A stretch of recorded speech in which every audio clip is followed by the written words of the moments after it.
performances from way back when they were little. And then Kuya Leo put it together. So, palakpakan po natin si Kuya Leo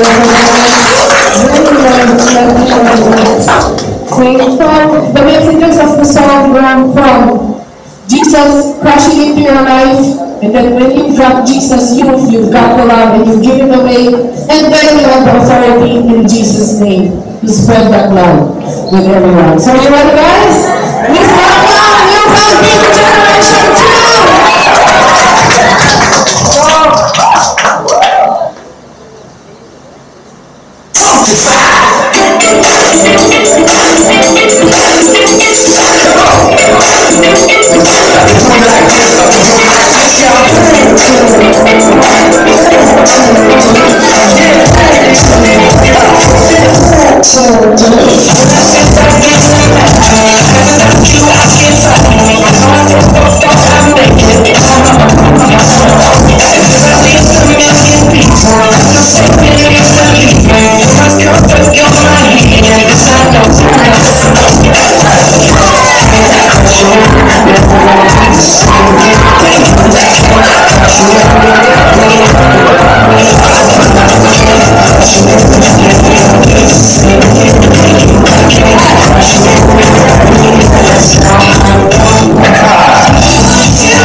Thank you, and good morning to everyone. Happy Red Sunday, and thank you for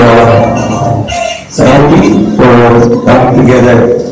Reunion is always in the heart of God. That's why He's calling His creation back to Him. You know yung perfect na reunion. But thank you guys for taking time and inspiring us once again. But before we move on, can I just call on two special people? Can I call on Rex and Janet, please? Hindi po nakakaalam ang si Daddy Aldo po ay tumalik na sa tunay na tahanan. So, gusto ko natin pag-praise si Rex at si Janet. Although we're celebrating Red Sunday, we're also celebrating life. And we want to celebrate the life of Daddy Aldo. You know, the things that he has imparted to his children and to this couple. That's why poste sila dito. Tulad ni Daddy Aldo, he kept on fighting. Okay? Lord, maraming salamat po sa buhay ni Daddy Aldo. Maraming salamat po sa pagpapairam ng isang lalaking katulad niya na naging ama, kapatid, asawa, kaibigan sa marami. Salamat din po na nagtindig na ang kanyang mga anak at mga taong na-inspire niya upang sumunod dahil sa kanyang yapak at sumunod, Panginoon, sa pananampalatayang ibinigay mo sa amin. Salamat po sa mag-asawang ko, sa kanilang katapatan. Salamat po, Panginoon, na sa gitna ng kanilang pagdadalang hati ay kasama namin sila sa umaga nito. Puspusin na mga po sila ng inyong kagalakan na siyang magiging kalakasan nila. Puspusin niyo po sila ng inyong pag-ibig na sa gitna ng kanilang pagdadalang hati ay patuloy pa rin lang na ipadarama ang ipinadamang pag-ibig ng Daddy Aldo sa amin. Gabayan, ingapin at ingatan ng mag-asawa nito sa lahat ng panahon sa pangalan ni Jesus. Amen. Sige po, pwede mo kayo kumanta because we celebrating the life and somebody is here to us. Salamat po. So I was saying, reunion is always in the heart of God because He wants, although lahat po tayo hindi accepted sa pagmamahal niya, iba mo yung pagmamahal ng tunay na magulang at tunay na anak. Tama po ba? That's why gusto tayong ampunin ng Panginoon upang magkaroon tayo ng titulo, tayo ay tunay na anak. Sino nga kayo? Ay mahina, hindi makikinig ang mundo na. Sino nga kayo?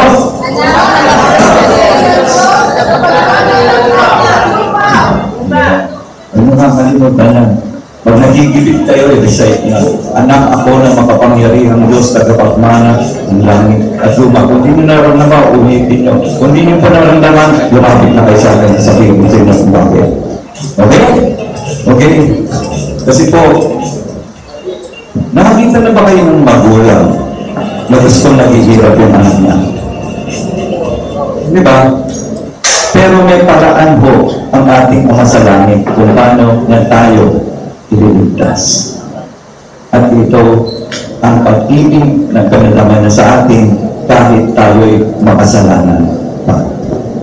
Ganun siya magmamahal. Pero hindi siya kontento na mailigtas lang tayo. Tumatayo siyang hari ng ating buhay upang maiangat na tayo anumang sitwasyon tayo naroon. Ang Panginoon ay sobra sa bunong na lahat ng tao ay inaabot na ng kanyang pagmamahal sa paraang mauunawaan nila. Alam niyo ba ako, pag nagdadrive ako at nakapakinig ako ng music, kahit nasa radyo, naalala ko ang Diyos. Bakit? Ganun niya ako kinakausap eh. Kasi maunawaan ko, kasi mahilig ako sa music. Diba? So, pag nakikinig ako ng radyo, minsan nakikita ko yung salita ng Diyos. Sino nakakalam ng only? Only. Ito naman ang pulis yan. Can make this world seem right. Only you can. Sino yun? Who's that person who can make the darkness bright? Si Jesus. Diba? If you're filled with Jesus, parang lahat na may filled them mo, yung magagandang salita na ipapatugot. It talks to me that way because I can understand. At kailangan lang natin buksan ang ating sarili. Kahit sa ating magkakapatid dito, hindi ko, kahit gusto natin. Ako, inaaral ko 5 taon kung paano kumamahalin ang asawa ko. She likes words. So 5 taon inaaral ko po yun. Kasi kahit na bigyan ko siya ng gift, na-appreciate niya, not as much as kung sasabihin ko araw-araw, dear, I love you. Pag nasa kotse, kami, natanong ko, how do you feel? At inaral ko yun ng 5 taon. When you give love, kailangan aralin nyo kung sino pinapatong ko yung pagmamahal niyo. Hindi, gusto ko siyang mahalin ang ganito. Hindi ko pwede. Kailangan nating mag-aral. Kaya minsan yung mga anak natin, kahit anong paraan at kagustuhan natin, ipadama yung pag-ibig nila, natin sa kanila, hindi mo nila madama. Kasi hindi mo yun yung language of love. Di ba? So, sa umaga po ito, nais kong tawagin ng aming ninong na dahilan kaya kami naging mag-asawa. At ipapaliwanag niya, paano ba talaga magmahal si Lord? Paano ba pinauunawa ni Lord ang pagmamahal niya? Paano niya ito pinakikita, pinadarama, at ibinibigay? Ladies and gentlemen, please welcome Bishop Romel. Ano kaya ba hindi mo mapapatawad na binuyo kita? Dahil nagbuwan ng maganda. Okay. Manalangin tayo saglit. Makapangyarihan Diyos sa ating Ama, nagpapasalamat kami minsan pa na maaari namin tulayan ang iyong mga salita sa umaga nito at makapakinig mula sa iyo. Dalangin po namin na makahalin mo ang aming mga kaluluwa ng iyong mga salita. Makatatagin mo kami sa pananampalataya. Buksan mo ang aming mga pusong isipan upang ang lahat ng iyong sasabihin sa amin ay tumingo sa aming mga puso at magbunga ng katuwiran sa aming mga buhay. Hinihiling namin ang lahat ng ito sa lalong ikaluluwalhati ng malawalhating pangalan ni Cristo Jesus na aming Panginoon at Tagapagligtas. Amen. Amen. So, ngayong umaga, nabigay ni Leo yung introduction about what we call the love languages. So, bilang overview, ano ba yung love languages? Ang love languages, they describe the ways people give and receive love in relationships. Ulitin ko po yan. Ang love languages ay they describe the ways people give and receive love in relationships. So kung paano ka magbigay at kung paano ka rin tumanggap ng pagmamahal, ito ang tinutukoy ng love language. Now, each love language represents a unique communication pattern that shapes how we experience connection. Di naman ang bawat love language ay kumakatawan sa isang natatanging paraan ng pakikipag-ugnayan. Okay? Na umuupong sa ating karanasan sa pakikipagkaisa sa isa't isa. So mahalaga po yun. No?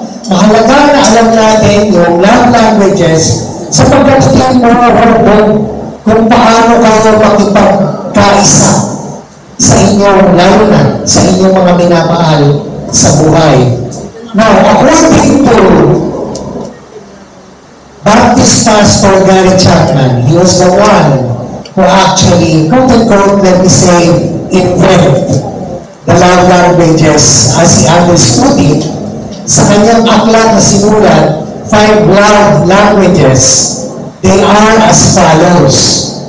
Words of affirmation, binagin nila yun ang word, yung love language ni John. That's the way John wants to receive love. Okay? And then what else? Quality time, physical touch, acts of service, and giving and receiving gifts. So ito yung 5 love languages according to Pastor Gary Chapman. Okay? Now, nakakapatid, pag pinag-uusapan yung love language, mahalaga na suriin natin ang ating mga sarili. Paano ba tayo magmahal? Paano nga kayo magmahal? Isipin nyo nga, paano kayo magmahal? And then, pangalawang tanong, alam nyo ba kung paano gustong madama ng kasama mo sa bahay at sa buhay yung pagmamahal mo? Alam mo ba kung paano? O, alam mo, routine. Alam mo ba kung ano ang love language ni G? Ha? I love you. Words of affirmation. So yun, di naman kay Rudil, alam niya na yun ang love language ni G. Yun ang paraan na nararamdaman ni G yung pagmamahal ni Rodil. Okay? So, hindi lang puro physical touch. Walang physical touch.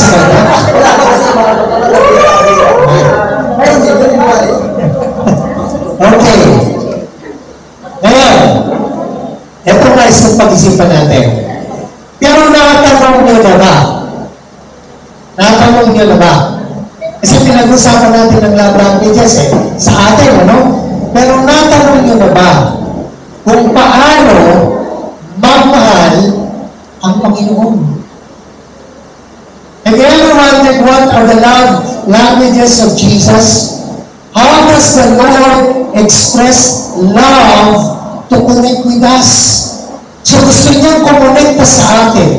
Gusto niyang makipagkaisa sa atin. Gusto niyang malaman natin yung pagmamahal niya. Pero paano? Paano niya ito pinapahayag? Paano niya ito ipinapakita? And then later on, makinig kayo, I don't want to do this. Later on, towards the end of this message, I will ask another question.